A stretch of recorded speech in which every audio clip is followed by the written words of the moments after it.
the United States, we've seen a very sharp increase in the inequality of income. This probably dates back from the mid-1970s. Before that, there was actually a fairly steep decline in income inequality from about 1929, which is when the Great Depression started, through World War II, and then income inequality leveled off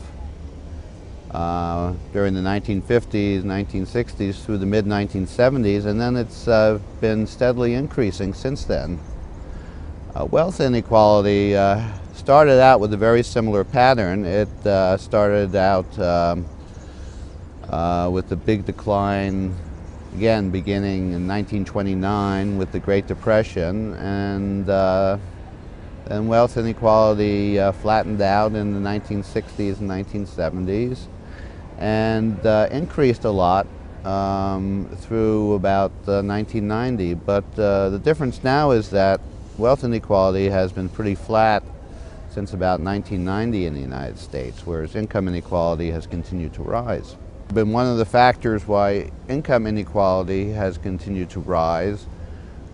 There's particularly stock prices have increased, and as people sell stock, they get what are called realized capital gains, and this is counted as part of income. So one factor in the rising income inequality is rising asset prices. But for wealth, it's interesting. What's offset that is the fact that housing prices have gone up. And when you look at wealth, which is the sum of assets that people own, houses are the main asset of the middle class. So because housing prices have increased pretty dramatically since about 1990, at least through 2007, the wealth of the middle class has also gone up. And this is why wealth inequality has remained pretty flat. It's because the wealth of the middle class has increased, and this is due to rising housing prices. The boom in housing prices up until 2007 has been a very moderating factor in terms of wealth inequality. But as in Spain, the United States has experienced a big drop in housing prices. This has been a housing crisis in the United States, just like in Spain. And so what this means is that the wealth of the middle class has gone down pretty dramatically over the last 2 or 3 years. Now, stock prices, which is the main asset of the rich, fell very sharply until about middle of 2008. And so for a while, the wealth of the rich also went down, but stock prices have recovered. And in fact, today they're just about where they were in 2007. So while the wealth of the rich has now recovered, the wealth of the middle class has not. And so we've had a big increase in wealth inequality in the United States. The main difference is in terms of the level of inequality. One of these, this is the Wolff survey I use, which is called the Survey of Consumer Finances, has a special supplement of rich people. And this is actually similar to the Spanish Wolff survey. They oversample the rich, and as a result you get much better data on both the wealth and income of the high end of the distribution.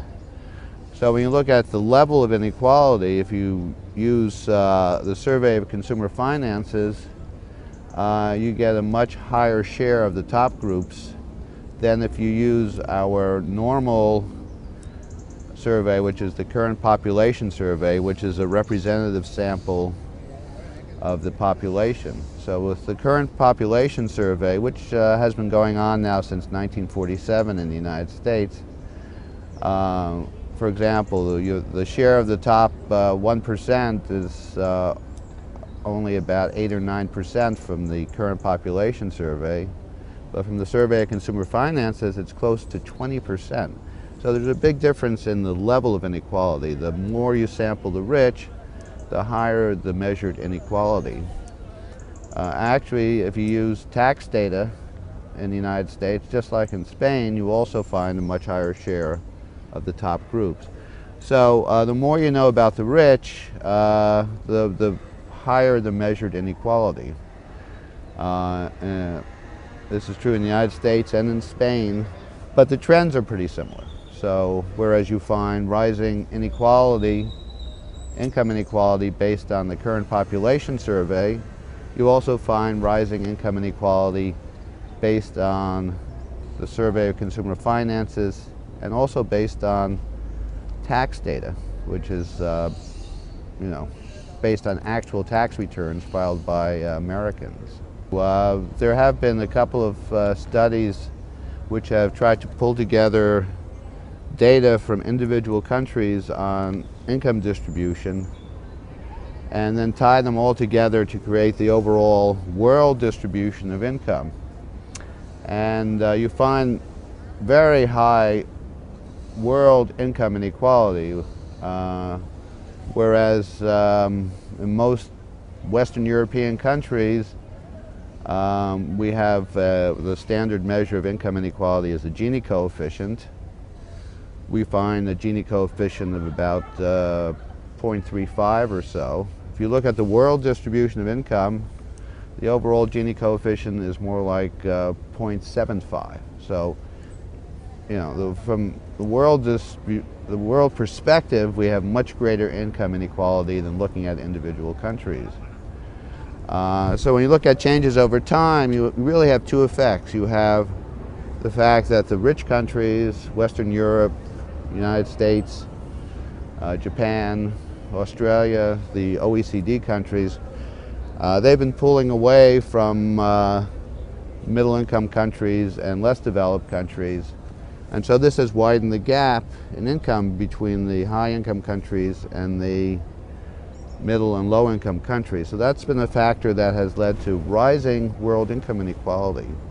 But this has been offset to a large extent by China, because China started out with very low incomes, and as we know, over the last 15-20 years has gone through incredible growth, and so their income levels have increased, pushing them up to a middle-income country standard. And this has tended to lower world income inequality. And now we have India going through the same process, which started out at an even lower level than China and is now going through a dramatic growth period. So you have these two offsetting effects, but on net it seems like even despite China's enormous growth, we're still experiencing rising world income inequality. This is from about 1980 through about 2005. Spain falls very much into the pattern of Western Europe, whereas the United States and the other Anglo-Saxon countries have experienced rising income inequality since 1975, 1980. In Spain, it's been pretty flat, as in most of Western Europe, France, Germany. So income inequality has not really risen very much in Spain, and this is puts it very much in line with the rest of Western Europe, and in contrast with the Anglo-Saxon countries like the United States, where income inequality has risen quite dramatically, actually. The middle class in the United States, and I think it's probably true in Spain and other Western European countries, has gone through very bad times over the last decade. This is mainly reflected in incomes. In the United States, the median family income, that is the income of the middle class, has actually fallen between 2000 and 2010. This is the first decade in American history where average family incomes have actually gone down, and it's gone down by about 5%. So the middle class has gotten hurt. This is partly a result of the fact that wages have been stagnant in the United States now for about 30 years. But it's also due to rising income inequality because most of the income gains have gone to the very rich. So the middle class has seen their incomes declined, and their wealth, as I just mentioned, has also gone through a precipitous, very steep decline. I compute that the wealth of the middle class has dropped by about 30% between 2007 and 2010, and this is due mainly to the collapse in housing prices. And so the wealth position of the middle class has gone through, has gone down very dramatically. And partly as a result, a lot of families find, middle class families find that their homes are now worth less than their outstanding mortgage loans. This is what we call underwater. A lot of, about close to 20% of middle class homeowners now have negative home equity. Their mortgage debt is greater than the value of their homes. A lot of these families are unable to repay their mortgage debt.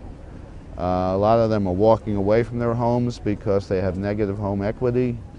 As a result, a lot of families have either lost their homes or are walking away from their homes. A lot of these homes are being repossessed by banks. Middle class has really gotten squeezed over the last decade or so.